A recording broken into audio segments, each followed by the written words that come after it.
Oke teman-teman semuanya, kemarin saya entry hari Rabu ya, dan ini hari Kamis teman-teman, Kamis pagi setengah 7 ya, dan ini sudah terkena stop loss teman-teman ya. Ya ini terkena stop loss rugi $46. Kalau rugi dikit aja ya, kalau profit semaksimal mungkin seperti itu. Dan ini adalah hal yang wajar ya teman-teman. Buat teman-teman yang mau trading forex, jangan lupa sama broker XM, broker forex terpercaya di dunia. Dan di sini teman-teman, kalian juga bisa mendapatkan penghasilan tambahan dengan menjadi partner dari broker XM. Caranya gimana? Caranya kalian tinggal daftar aja, become a partner. Kalian daftar menjadi partner, kalian mendapatkan link afiliasi, kalian dapatkan klien sebanyak mungkin trading dalam afiliasi teman-teman ya. Kemudian nanti teman-teman akan mendapatkan komisi sampai dengan $80 untuk setiap lot yang ditradingkan klien-klien kalian, seperti itu. Gampang ya, intinya daftar jadi partner, sebar-sebar link, dapetin klien aktif trading, kalian dapat komisi. Informasi selengkapnya teman-teman ya, kalian bisa cek di deskripsi video ini. Halo Sobat YouTube semuanya, selamat datang di channel ini teman-teman. Di video ini saya mau entry market sekaligus saya mau sharing-sharing ke teman-teman semuanya. Oke teman-teman ya, saya izin untuk ambil posisi buy terlebih dahulu. Sebenarnya saya sudah selesai melakukan analisa ya, saya tinggal cerita-cerita aja ke teman-teman, sharing-sharing seperti itu tentang strategi trading forex yang saya gunakan teman-teman. Dan strategi ini saya kira cukup cocok untuk seorang pemula ya. Saya berusaha untuk menjelaskannya dengan simple seperti itu. Oke teman-teman, ada beberapa hal penting ya ketika saya mau trading. Yang pertama yang saya amati itu adalah zona penting. Zona penting itu ya bisa support dan resisten, ataupun supply and demand, ataupun high dan low-nya trend ya. Sebenarnya sama aja sih. High dan low-nya trend ya ketemunya di zona support atau supply demand. Nah, zona pentingnya mana ini? Nah, ini zona penting itu biasanya teman-teman bisa tarik di sebelah kiri, apakah ada pas di support, atau pas di resisten, atau pas di demand ya, atau dari tren yang berjalan teman-teman. Maksudnya gimana tren yang berjalan? Tarik dari bawah ke atas tren kayak gini. Ini sekarang itu sebenarnya ya masuk di zona support kalau dari trennya. Oke ya, masuk ya teman-teman. Nah, kadang-kadang ya pemula itu suka ini yang baru banget ya. Sukanya cuman melihat di sebelah kiri, oh nggak nyampe-nyampe di support gitu. Oh ya supportnya masih jauh ya, masih bisa turun lagi kali kayak gitu. Padahal ya zona penting itu juga bisa dilihat secara miring kayak gini. Jadi teman-teman coba tarik-tarik garis dari ujung ke ujung. Nah ini tuh trennya sebenarnya bearish teman-teman. Ya, iya kan kelihatan kan? Ini zona seller, ini zona support ya, atau zona buyer. Sebenarnya lebih bagus lagi ya, teman-teman kalau mau follow trend ya nunggu pas sellernya aja kayak gitu. Cuman ini tak coba tes untuk apa ya namanya retracement sementara.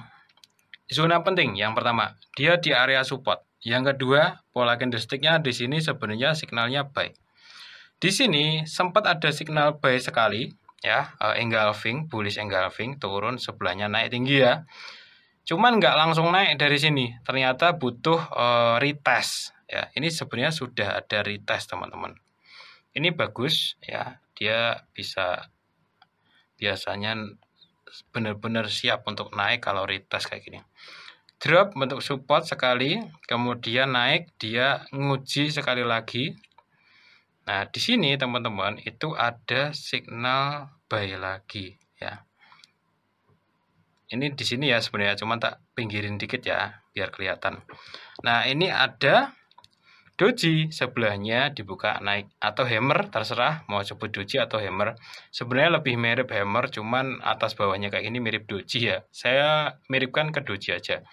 Doji sebelahnya buka naik. Jadi di dekat zona penting oke, di dekat support candlestick-nya oke ya. Ada signal. Oke, sekarang yang selanjutnya adalah kita selaraskan antara time frame H4 ya dan juga time frame D1 teman-teman. Nah, di sini teman-teman, time frame H4-nya itu sudah oke ya. Ini time frame H4. Di sini doji sebelah naik oke nih. ya. Jadi ini signalnya buy teman-teman. Kemudian time frame D1 kita pastikan hijau kalau mau beli. Nah, ini juga hijau ya time frame D1-nya. Saya tidak mewajibkan Anda sama dengan saya ya. Jadi saya di sini menceritakan cara saya saja. Intinya kalau saya mau beli D1 itu harus hijau. Tapi bukan berarti D1 hijau langsung beli, enggak, tetap harus urut analisanya dengan hal-hal tadi. Zona pentingnya oke ya, pola candlestick-nya ada, pola buyer-nya ada, time frame H4-nya oke, time frame D1-nya wajib hijau. Ya kalau mau beli, kalau mau jual time frame D1-nya wajib merah. SL-nya cukup di luar candle D1 kayak gini. Jadi kalau dia nanti turun menekan ke bawah ya sudah wassalam kayak gitu. 1.08554. 108 oke 554 seperti ini teman-teman ya. Oke, jadi asalnya ada di bawahnya kayak gitu. Oke ya, ini tak skip dulu ya teman-teman. Ini adalah hari Rabu jam setengah 9 pagi. Untuk tanggalnya abain aja ya teman-teman. Hari Rabu jam setengah 9 pagi kayak gitu, tanggalnya abain aja. Tak skip dulu. Oke teman-teman semuanya, kemarin saya entry hari Rabu ya, dan ini hari Kamis teman-teman, Kamis pagi setengah 7 ya, dan ini sudah terkena stop loss teman-teman ya. Ya ini terkena stop loss rugi $46. Kalau rugi dikit aja ya, kalau profit semaksimal mungkin seperti itu. Dan ini adalah hal yang wajar ya teman-teman. Saya beberapa kali trading ya, mungkin 5 kali trading terakhir yang satu itu kena stop loss ini teman-teman. Jadi ini hal yang sangat wajar, bahkan ini masih sangat bagus teman-teman.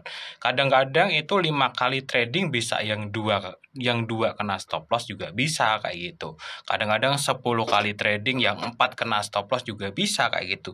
Dan itu adalah hal yang wajar teman-teman, karena nggak ada satu teknik pun di dunia ini yang pasti profit itu nggak ada teman-teman. Oke, saya jelasin ya, saya simpulin ke teman-teman semuanya kenapa kena stop loss. Kenapa kena stop loss ya? Karena memang lagi nggak valid aja teman-teman ya. Ini kemarin saya incernya itu zona support ya. Zona support itu ya. Masuk di sini ada signal. Ya, ternyata dia masih drop lagi. Tapi teman-teman di sini ini signal buy yang asli bisa jadi sekarang ini ya. Tapi saya kelihatannya mau entry di tempat lain ya. Jadi nggak tahu ini mau saya ambil atau enggak. Nanti saya pertimbangin dulu. Karena apa? Karena setelah dia drop ke bawah ya. Di sini ini dia ketahan di support, dia ada rejection di support. Ya ini support, ini ada rejection, sebelahnya buka naik ya. Nah ini sekarang ini signal buy lagi nih gitu. Bisa jadi ya ini nanti saya ambil, cuman saya buat video yang lain aja ya teman-teman. Bisa jadi ini saya ambil juga. Jadi kadang-kadang memang seperti itu teman-teman, dan wajar gitu. Ketika kita pakai SL kayak gini kan sudah jelas. Oh ya rugi toh. Oh ya udah rugi gitu, $46 nggak masalah gitu, no problem ya, nggak ada masalah sama sekali. Kalau kayak gini malah justru jelas gitu. Justru kalau teman-teman nggak pakai SL itu yang nggak jelas. Kenapa? Ketika teman-teman nggak pakai SL ya, teman-teman tinggal kayak gitu. Tahu-tahu drop segini. Apakah ruginya cuma 46? Bukan teman-teman. Bisa jadi sekitar $60-70 kayak gitu. Yang akhirnya apa? Ketika teman-teman nggak pakai SL, pasti teman-teman akan berharap balik arah ke sini. Iya kalau nanti balik arah ke sini, iya kalau dia lanjut turun lagi. Akhirnya apa? Ruginya jadi $100.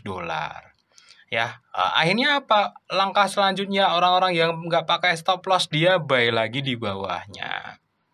Sehingga apa? Dia nggak punya batasan yang jelas. Itu yang bahaya teman-teman. Justru yang benar ya, menurut saya adalah kita punya batasan yang jelas. Rugi ya rugi, sekian gitu kita batasin. Tapi kalau profit kita maksimalin. Itulah trading teman-teman.